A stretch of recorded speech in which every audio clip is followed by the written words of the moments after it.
I've played Farming Simulator for years, and I now thought this was a chance to help bridge the gap between what was possible and what was soon to be, so I was excited for the chance to sit down with a review copy of Farming Simulator for Kids, but all I learned is that I'm an idiot who doesn't know how to make sandwiches, and I'm hoarding things in this house, and I have a lot of corn, and I mean a lot of it. I have a big corn problem.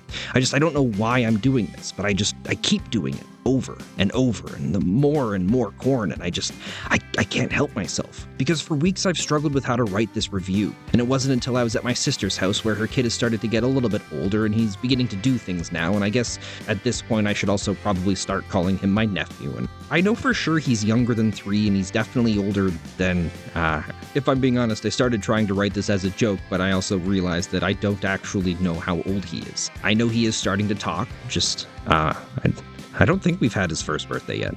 It wasn't until I started to watch him play with the things around him that I began to understand the appeal of this game to children. Because children are stupid, but not like in a stupid bad way, but more like stupid in a they're not quite capable of knowing anything else kind of way.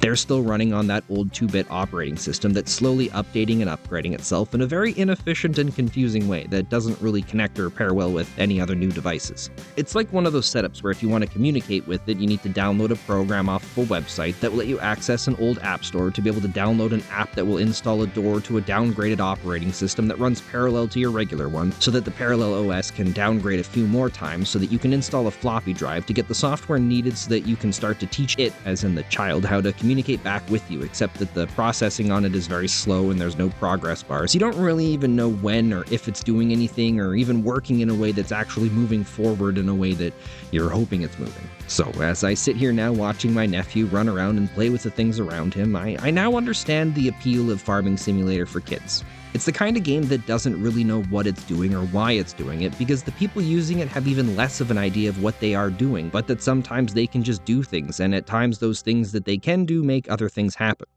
And for them, that's all they need. And that's pretty much Farming Simulator for Kids. You do stuff, and sometimes things happen.